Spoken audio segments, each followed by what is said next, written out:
അസ്സലാമു അലൈക്കും വറഹ്മത്തുള്ളാഹി.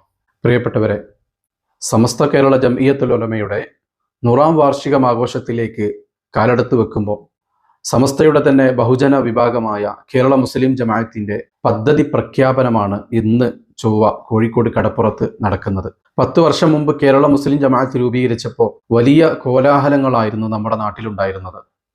കാന്തപുരം രാഷ്ട്രീയ പാർട്ടി രൂപീകരിക്കുന്നു എന്ന പേരിലൊക്കെ വലിയ ഒച്ചപ്പാടുകളും ചർച്ചകളും നടക്കുകയുണ്ടായിട്ടുണ്ട്.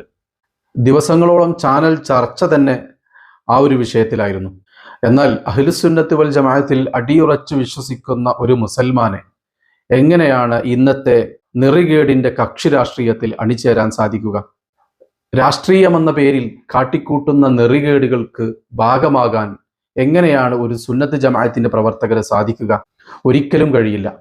പിന്നെ അഹ്ലുസുന്നത്ത് വൽ ജമാഅത്തിനെ സംരക്ഷിക്കാൻ വേണ്ടിയിട്ട് തങ്ങളുമായി സഹകരിക്കുന്ന ഏതെങ്കിലും കക്ഷി രാഷ്ട്രീയത്തിന് തെരഞ്ഞെടുപ്പ് സമയത്ത് അവർക്ക് വോട്ട് നൽകുക, അതല്ലെങ്കിൽ അവർക്ക് പിന്തുണ പ്രഖ്യാപിക്കുക എന്നത് മാത്രമാണ് ഇന്നത്തെ കക്ഷി രാഷ്ട്രീയപരമായിട്ടുള്ള പ്രവർത്തനങ്ങളിൽ കേരള മുസ്ലിം ജമാഅത്ത് ഇടപെടുന്നുള്ളൂ. അതല്ലാതെ ഏതെങ്കിലും കക്ഷി രാഷ്ട്രീയ പാർട്ടികളോട് വിധേയത്വവുമില്ല, അടിമത്തവുമില്ല.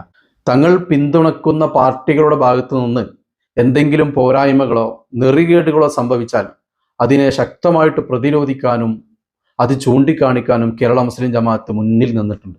രാഷ്ട്രീയ സേവനം, സാമൂഹ്യ സേവനം എന്ന നിലക്കാണ് രാഷ്ട്രീയ പാർട്ടി എന്നതുകൊണ്ട് ഉദ്ദേശിക്കുന്നതെങ്കിൽ കേരള മുസ്ലിം ജമാഅത്ത് ഒരു രാഷ്ട്രീയ പാർട്ടി തന്നെയാണ്. കാരണം ഇന്ന് കേരള മുസ്ലിം ജമാഅത്തും അതിൻ്റെ കീഴ്ഘടകങ്ങളും നടത്തിക്കൊണ്ടിരിക്കുന്ന രാഷ്ട്ര സേവനവും സാമൂഹ്യ സേവനവും ഒന്നും എണ്ണി തീർക്കാൻ സാധിക്കുന്നതല്ല. ഇന്ന് നമ്മുടെ ഇടയിൽ പ്രവർത്തിച്ചു കൊണ്ടിരിക്കുന്ന മുഴുവൻ രാഷ്ട്രീയ പാർട്ടികളും ചെയ്യുന്നതിനേക്കാൾ എത്രയോ 10 മടങ്ങ് രാഷ്ട്ര സേവനവും സാമൂഹിക സേവനവും ചെയ്തുകൊണ്ടിരിക്കുന്നുണ്ട് കേരള മുസ്ലിം ജമാഅത്തും അതിൻ്റെ ഉപഘടകങ്ങളും. കഴിഞ്ഞ 10 വർഷമായി കേരളത്തിനകത്തും പുറത്തും ചെയ്തുകൊണ്ടിരിക്കുന്ന വിവിധ സാമൂഹിക പ്രവർത്തനങ്ങൾ അത് കവച്ചു വെക്കാൻ ഇന്നത്തെ ഒരു രാഷ്ട്രീയ പാർട്ടിക്കും സാധിക്കുകയില്ല. ദശവാർഷികത്തിന്റെ ഭാഗമായി ഇന്ന് കോഴിക്കോട് കടപ്പുറത്ത് വെച്ചും ഈ വർഷം നടത്താനിരിക്കുന്ന നിരവധി പ്രവർത്തനങ്ങളുടെ പദ്ധതി പ്രഖ്യാപനമാണ്, അതിൻ്റെ സമാപന സമ്മേളനത്തിന്റെ പ്രഖ്യാപനമാണ് ഇന്ന് നടക്കാനിരിക്കുന്നത്. അതിൻ്റെ ഭാഗമാകാൻ കൊതിക്കുകയാണ് യഥാർത്ഥ അഹ്ലുസുന്നയുടെ മക്കൾ. ഒരു കാര്യം കൂടി ചേർത്ത് പറയേണ്ടതുണ്ട്. പടച്ച റബ്ബ് കനിഞ്ഞനുഗ്രഹിച്ച ഒരു സംഘടനയാണ്, ഒരു പ്രസ്ഥാനമാണ് കേരള മുസ്ലിം ജമാഅത്ത്. സുന്നത്ത് ജമാഅത്തിന്റെ സംരക്ഷണം മാത്രം ലക്ഷ്യം വെച്ചുകൊണ്ട് കേരളീയ മുസ്ലിങ്ങളുടെ ആഖിറം രക്ഷപ്പെടുത്തുക എന്ന ഉദ്ദേശത്തിൽ മാത്രം പ്രവർത്തിക്കുന്ന പ്രതിഭാശാലികളായ നിഷ്കളങ്കരായ ഒരു വലിയ നേതൃത്വമാണ് ഈ പ്രസ്ഥാനത്തിന് മുന്നിൽ നിന്ന് നയിക്കുന്നത്. അത് ഈ പ്രസ്ഥാനത്തിന്റെ മാത്രം പ്രത്യേകതയാണ്. തങ്ങളുടെ നയനിലപാടുകൾ അവർക്കൊരിക്കലും മാറ്റിപ്പറയേണ്ടി വന്നിട്ടില്ല. എന്തെങ്കിലും ഭൗതിക നേട്ടങ്ങൾക്ക് വേണ്ടിയോ അതല്ലെങ്കിൽ രാഷ്ട്രീയ തമ്പുരാക്കന്മാരുടെ തിട്ടൂരങ്ങൾക്ക് വിധേയപ്പെട്ടോ ഒരിക്കലും പരിശുദ്ധ ദീനിനെ മാറ്റിമറിക്കേണ്ടി വന്നിട്ടില്ല. തങ്ങളുടെ ആദർശത്തെ ഒരാളുടെ കാൽ കീഴിലും പണയപ്പെടുത്തേണ്ടി വന്നിട്ടില്ല.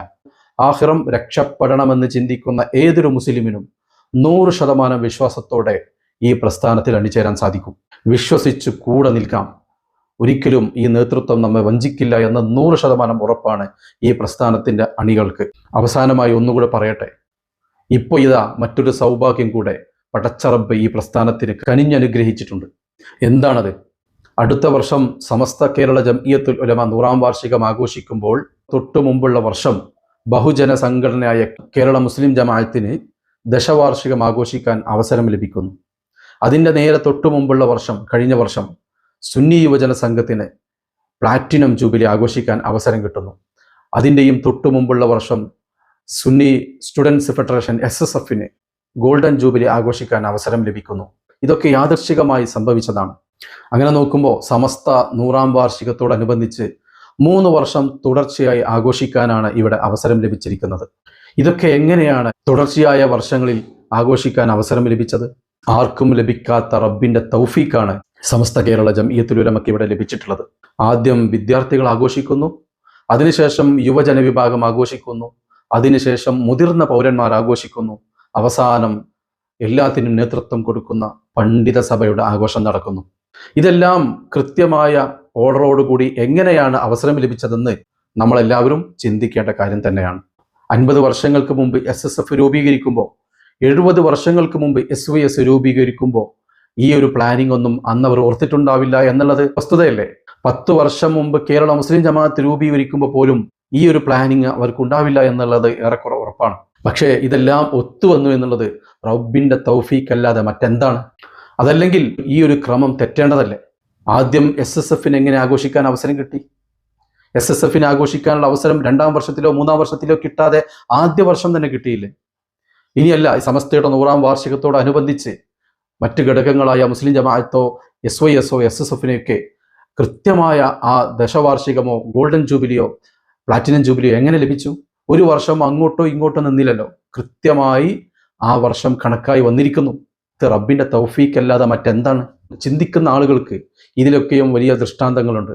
ഏതാണ് യഥാർത്ഥ അഹ്ലുസുന്നത്ത് വൽ ജമാഅത്ത് എന്നും അഹ്ലുസുന്നത്ത് വൽ ജമാഅത്തിന് റബ്ബിൻ്റെ സഹായം എങ്ങനെയൊക്കെ ലഭിക്കുന്നെന്നും കൃത്യമായി മനസ്സിലാക്കാൻ ഈ കാര്യങ്ങളിലൂടെയൊക്കെ നമുക്ക് സാധിക്കുന്നുണ്ട്. ഏതായാലും ഈ ഒരു വർഷം സമസ്തയുടെ ബഹുമുഖ സംഘടനയായ കേരള മുസ്ലിം ജമാഅത്തിന്റെ വിപ്ലവം തീർക്കാൻ പോകുന്ന ഒരു വർഷമാണ്. നമുക്കെല്ലാവർക്കും ആ പ്രഖ്യാപന സമ്മേളനത്തിന്റെ ഭാഗമാകാം.